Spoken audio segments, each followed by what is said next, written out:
till I get up. Time is barely on our side. I don't wanna waste what's left. The storms we chase are leading us, and love is all we'll ever trust. Yeah, no, I don't wanna waste what's left. And on we'll go, through the wastelands, through the highways, till my shadow turns to sun rays. And on we'll go, through the wastelands, through the highways, and on we'll go.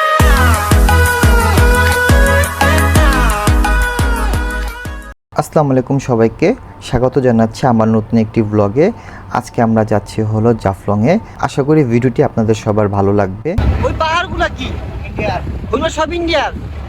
আয় ওই যে ছোট tin shed ঘরগুলা, হ্যাঁ, এগুলো Indian খাসিয়ারা থাকে, আমাদের যেরকম তাদের ওইরকম। এই যে ছোট টিনের ঘরগুলা। তো আমরা চলে আসলাম হলো জাফলংয়ে। যে আপনারা দেখতে পাচ্ছেন ডাউকি শহর, আর ডাউকি শহরের পাশেই অপরূপ সৌন্দর্য জাফলং। ডাউকি শহর এখান থেকে বেশ ভালো মতোই দেখা যাচ্ছে। আমরা পাহাড় থেকে সিঁড়ি দিয়ে নেমে নিচে আসলাম। নিচে আসলে এখানে আপনারা দুই পাশে অসংখ্য দোকান দেখবেন। এখানে বিভিন্ন ধরনের পণ্য পাওয়া যায়, বাচ্চাদের বিভিন্ন ধরনের খেলনা থেকে শুরু করে মেয়েদের অনেক কসমেটিক্স আইটেম, চকলেট, এবং আপনারা এখানে প্রচুর পরিমাণ ইন্ডিয়ান পণ্য পাবেন।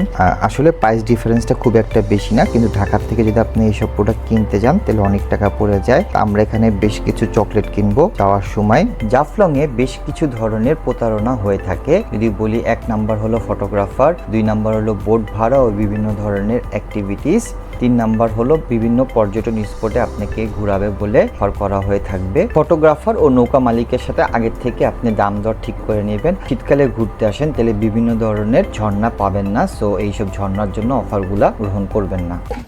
কেমন লাগতেছে? হ্যালো, অনেক ভালো।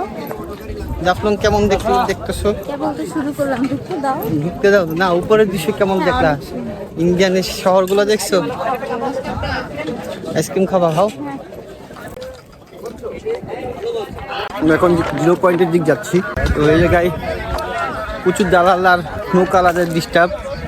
তারা বিভিন্ন আপনাদেরকে ভুয়া কথা বলবে, ফলস ইনফরমেশনে বলবে এই জায়গায় যাবো। যেমন আমাকে একটু আগে বললো যে ঝর্ণার কথা, কিন্তু যেহেতু এটা শীতকাল, ঝর্ণার পানি কোত্থেকে আসবে বুঝলাম না। সে বলতেছে ঝর্ণা আছে, তারপর বলতেছে যে মায়াবী ঝর্ণা, আরও 2-3টা ঝর্ণার কথা বলতেছে। কিন্তু যেহেতু শীতকাল, সেহেতু এখানে তো ঝর্ণার পানি না থাকারই কথা। তো আমরা কি আপাতত 0 পয়েন্টের দিক যাই, তারপর আমরা হয়তো বা বোট একটু ঘুরবো। কিন্তু যে 5টা স্পটের কথা বলে, খাসিয়াপল্লী, তারপর হলো মায়াবী ঝর্ণা, অমুক ঝর্ণা, ইন্ডিয়ার ভিতর নিয়ে যাবে। আসলে এগুলা অধিকাংশই পাটপার এবং ফলস। আসলে তারা কতটুকু যাবে আমি জানি না। আমাদের সিএনজি ড্রাইভার আমাদেরকে বলে দিছে যেরকম অনেক লোক অফার বলবে, কিছু বলবে, আপনারা উঠেন না। কারণ আসলে ধরেন নৌকা দিয়ে ঘুরলে যে টাইমটা অনেক নষ্ট হবে। আর আমাদের এখানে যেটা এখন মাঝে 3:30, 5টার দিকে বন্ধ হয়ে যায়। তো নৌকা দিয়ে ঘুরলে আসলে আমি যেই 0 পয়েন্টের যেই সৌন্দর্য, এই সৌন্দর্যটা আমরা আসলে পাবো না। দুই পাশে ছোট ছোট ঝর্ণা আছে, যদি একটা ঝর্ণাতে কোনো পানি নাই। কিন্তু হিসাবে জাফলং এর একটি ভালো দিক হলো এখানে প্রচুর পরিমাণ ওয়াশরুম ও ড্রেস চেঞ্জিং রুম আছে। তো অনেক আপুরা আছেন যারা বিভিন্ন ধরনের ড্রেস নিয়ে এসে বিভিন্ন পোজ দিয়ে বিভিন্ন স্পটে ছবি তুলতে যান, তাদের জন্য সেই সুব্যবস্থা কিন্তু এখানে আছে। পড়ে যাবে তো পাথরে। আমরা এখন যাচ্ছি ডাউকি নদীর কাছে। এই যে উঁচা পাহাড়ের যে অংশটা দেখছেন সেটা ভারতীয় অংশ, আর তার পাশেই বিএসএফ এর একটি বাংকার। সামনে যে নদী দেখতে পাচ্ছেন সেটাই ডাউকি নদী, আর এর উপর যে ব্রিজটা দেখতে পাচ্ছেন এটা হলো সেই বিখ্যাত ডাউকি ব্রিজ। ডাউকি ব্রিজের পাশে 2টি ঝর্ণা আছে, আর ডাউকি ব্রিজের পশ্চিম অংশে সামনে আমরা একটি টুরিস্ট স্পট দেখতে পাচ্ছি। ডাউকি ব্রিজের উত্তর সাইডের ডাউকি নদী কিন্তু দেখতে অপরূপ এবং অসাধারণ। ডাউকি নদী ইন্ডিয়া থেকে বাংলাদেশে প্রবেশ করে তা গুয়াইন নদীতে নামান্তরিত করা হয়েছে। এই সামনের দোকানের পরের অংশ যা দেখছেন সেটা হলো ইন্ডিয়ান বর্ডার, আর এ পাশে হলো বাংলাদেশি বর্ডার। তো চাইলেই বাংলাদেশিরা এখানে সহজে ঢুকতে পারছে। এখানে একটা ইন্ডিয়ান টিভি চ্যানেল পর্যটকদের ইন্টারভিউ নিচ্ছে। এই যে ইন্টারভিউটার পাশে ওই যে দেখা যাচ্ছে যে আপনার ইন্ডিয়ান সাইডের গাড়িগুলা পার্কিং করতেছে, পাশে বোর্ডে চড়তেছে তারা। এই যে ডাউকি বীজ, তারপর বীজের দুই পাশে এই যে জায়গায় গেলে আপনার ঝর্ণা আছে, যেখানে আবার ঝর্ণাতে তারা গোসল করতেছে ইন্ডিয়ানরা। কিন্তু এখন আসলে এগুলো ঝর্ণা না, এগুলো এখন পানি নেই, বর্ষাকাল হলে একটু পানি পড়ে, এগুলাকে ঝর্ণা বলে ওরা।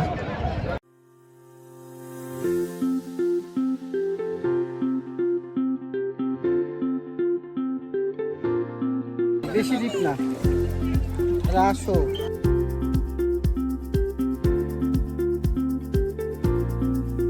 কি কেমন লাগতেছে? পানিটা অনেক ঠান্ডা নাকি? পুরোটা ভিজে ফেলছো? তুমি ভালো করছো।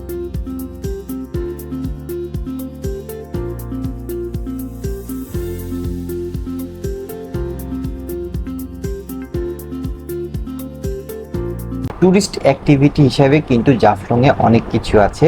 আপনারা এখানে নৌকা পাবেন, কায়াকিং করার জন্য বোট পাবেন, প্লাস্টিকের বেলুনের একটি রাইড আছে যা বেশ মজার, বাচ্চারা বেশ উপভোগ করবে। এছাড়া রাবারের টিউব আছে, ঘন্টা প্রতি ভাড়া নিতে পারবেন গোসল করার জন্য, যাতে ডুবে না যান। আর শীতকাল হওয়াতে পানির খুব গভীরতা নাই, তো আসলে টিউবগুলো খুব একটা প্রয়োজন পড়ে না।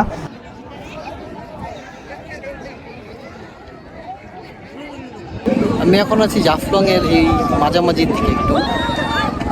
এখানে আপনার ইন্ডিয়ান বর্ডার, আর এই জায়গা দিয়ে হলো আপনার বাংলাদেশ। 360 ডিগ্রি ভিউ এখানকার মাঝের।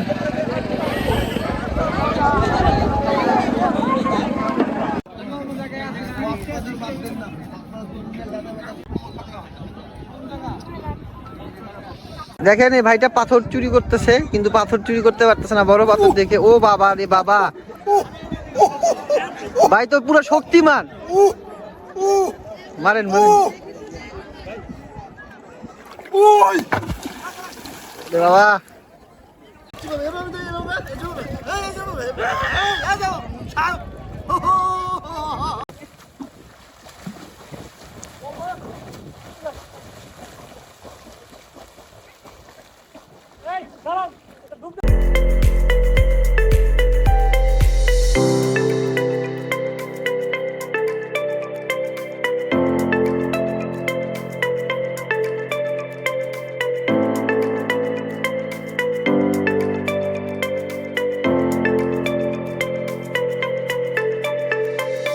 পার্কটা হলো ইন্ডিয়ান অংশ, দেখা যাচ্ছে কিনা এখানে একটা সিঁড়ি আছে, যেখানে একটা এখানে একটা পার্ক আছে, উপরে এরা ইন্ডিয়ানরা যেতে পারে, ওটা ইন্ডিয়ান অংশ।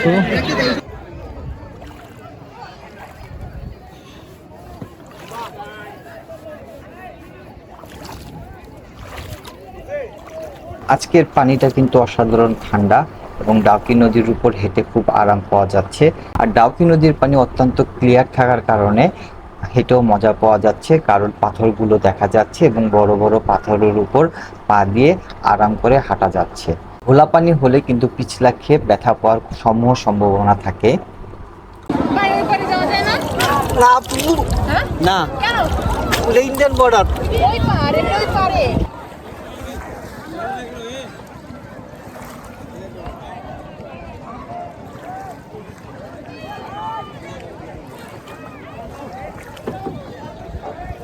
জাফলংকে পাথরের একটি বড় সড়ো লেক বললেও ভুল হবে না, কারণ এখানে বিস্তীর্ণ এরিয়া জুড়ে পাথর ছড়িয়ে ছিটিয়ে আছে। জাফলং এ আসলে আপনি রং বেরঙের ও বিভিন্ন সাইজের প্রচুর পরিমাণ পাথর দেখতে পারবেন। কালারের এত পরিমাণ ভেরিয়েশন আর এত সৌন্দর্য পাথরের, বিভিন্ন সাইজের, বিভিন্ন শেপের। এখন বাজে বিকাল 5:30টার মতো। তো আমাদের জাফলং ঘোরাঘুরি করা এখন শেষ।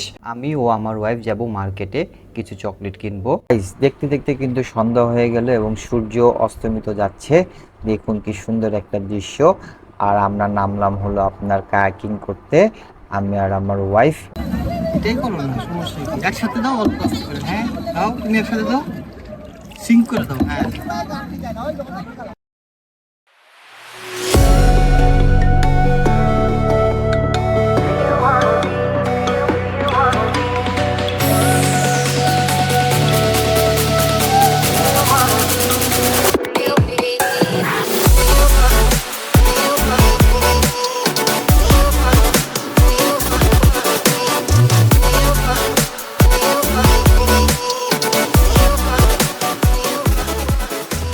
আমাদের কায়াকিং করা শেষ, এখন আমরা চলে যাব সিলেট শহরে। এই দেখুন রাতের ডাউকি শহর দেখতে খুবই সুন্দর লাগতেছে। যদি ভিডিওটি ভালো লেগে থাকে অবশ্যই লাইক এবং সাবস্ক্রাইব করবেন এবং কমেন্ট করে আপনার মতামতটা জানাবেন ভিডিওটি আপনার কেমন লেগেছে।